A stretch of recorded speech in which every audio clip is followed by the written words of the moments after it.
Most couples think they cannot afford to work on their marriage right now. Are you and your spouse that couple? Here's what I've seen again and again as a marriage coach over the last 13 years. You cannot afford not to, because your marriage, it's already costing you as it is every single day in ways you may not have even realized yet. Today, I'm walking you through 10 not so obvious ways that your marriage is draining your wallet, your time, and your emotional energy right now, so you can decide right where you are if you're ready to stop paying the price for being miserable together. And let's be clear, this isn't to shame you. I'm not here to shame anyone. This is to free you. Because if you can see what's draining your marriage and your money, like that bucket with the hole in it, you can stop the leaks and invest in building something worth coming home to.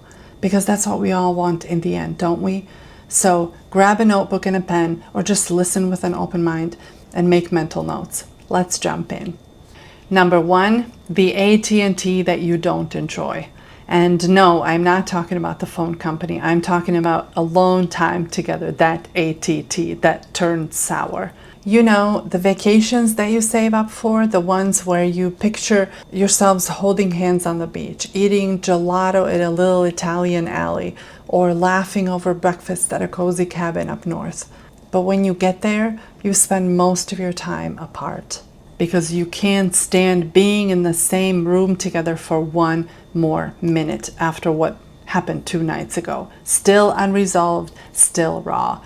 So he eats at a different time, you linger by the pool pretending to be deeply into that book of yours. You take a solo walk through town while he hits the gym on purpose. Not because you want to be apart, but because it feels easier than sitting in the tension that you don't know how to repair. You paid thousands of dollars to be there, and you leave more disconnected than when you arrived. That's the cost. That's the cost I'm talking about. Number 2, the dining out that didn't work out. You know those dinners that you book weeks in advance, or the spontaneous coffee dates that you squeeze in between errands, the cozy hole-in-a-wall restaurant, or the fancy places with wait lists and Michelin stars that you finally got a reservation for, the ones where you imagine savoring dessert together, maybe even holding hands across the table, except one sharp comment, one eye roll at the wrong time, one, "I can't believe you just said that." And suddenly the air shifts. Now you're both swirling in your heads, replaying arguments instead of enjoying that lavender creme brulee. Sometimes you cut dinner short, paying for food that you didn't even eat just to escape the tension. Other times you stay, but you can't taste a single bite, even though your plate is bountiful and beautiful. All those dates that were supposed to bring you closer, and they don't, that's another cost. That's what I'm talking about. Number 3, what it's costing you on wheels. What does that mean? Ever had a night end so badly that you couldn't even ride home in the same car? So you call an Uber, or you storm out, decide to walk home, even if it's freezing, even if your shoes weren't made for this. Because being in the same car, in silence or in shouting, feels just unbearable. Or maybe one of you decides to stay out and have just one more drink, because going home right now feels like torture. Then you're paying for extra rides, replacing shoes that you ruined on the icy sidewalk, or spending money at a bar just to avoid facing each other. That's another cost. That's another kind of the cost that I'm talking about. Number 4, we have the tickets, so events. You know the concerts that you bought tickets for months ago? The orchestra night that you planned as a nice night out, the comedy show that you thought would help both of you lighten up and relax. You go because we can't waste the tickets, but the whole time you're sitting there, not hearing the music, you're not actually enjoying the show because you're having a mental argument on repeat, full on in your head. The resentment sits in your chest even as you clap politely at the end. You went for a good time, but you couldn't actually enjoy it. That's another cost, the kind of cost that I'm talking about. Number 5, the quote-unquote happy hours. let's be real. Sometimes you grab drinks with your friends because you need to vent about your marriage. And those drinks add up. You buy round after round, partly out of gratitude that they're listening, partly because you're trying to distract yourself, right? Or for some of you, you don't talk about that at all, but you stay out later and later spending money to avoid going home because you can't go home. No movement, no improvement, just a growing tab. That's another kind of cost that I'm talking about. Number 6, the screw you trips. You know the ones. Oh, you spent money on that without telling me, watch me book a trip without telling you. Or I'm going away for the weekend and you're not invited, bye. Trips you take to spite each other, to escape, to prove a point. But even on the beach or in the mountains or at the spa, you're not really free. You're carrying the heaviness of why you booked it in the first place. It's paradise where you are, but there's a pit in your stomach the entire time. That's the kind of cost I'm talking about. How much is that costing you every year? Number 7, the liquor store stops.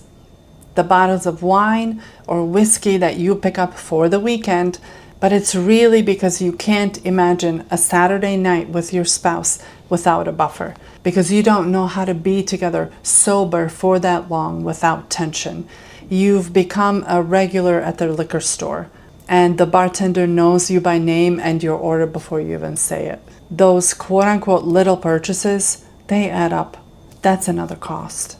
Number 8, the chocolate and everything else is what I'm calling this category. The Ben & Jerry's, the Target runs for just one thing that turns into a cart full of comfort purchases. And you know that they're comfort purchases because nobody else buys them any other time for any other reason. The Amazon packages that arrive when you're trying to feel a little better after yet another argument.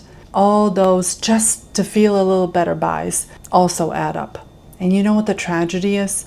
They're a band-aid on a wound that needs stitches. Do you see what I'm saying? That's another cost. And if you don't pay attention, you're just going to keep paying for it over and over and over again. Number 9, the big ticket resentments. The SUV you bought without discussing it with your spouse beforehand. The down payment on the cabin up north that you made because you quote-unquote deserved it. The big remodel you started without a full conversation ahead of time. It's not just the money, but it is the money also, but it's the resentment that lingers, sometimes for years, decades even, and it poisons the air every time you walk through the front door. That's another kind of cost that I'm talking about. Number 10, the decision cost.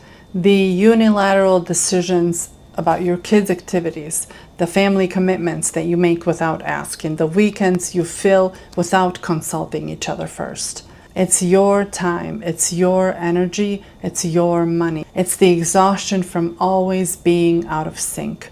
That's another example of a cost that you're paying. If any of these sound familiar, it's because your marriage, as it is right now, is already draining you emotionally, relationally, and financially. So when you say we can't afford to get help, I want you to ask yourselves, can you afford not to? Because you're already paying for the pain of being stuck, being miserable, and being unhappy with each other and with life. You might as well invest in building something that's worth coming home to. Now, if you're sitting there saying to each other, we have tried time and time again, Danka, to talk through some of these things, but we cannot seem to get the timing right. I talk about the worst and the best time to talk to your spouse to make sure that the conversation lands, that you're both there for it. Check out this video right here. That's going to be your first step. Because remember, you know you can't afford not to do anything about this any longer. This is your marriage we're talking about. I'll see you in there.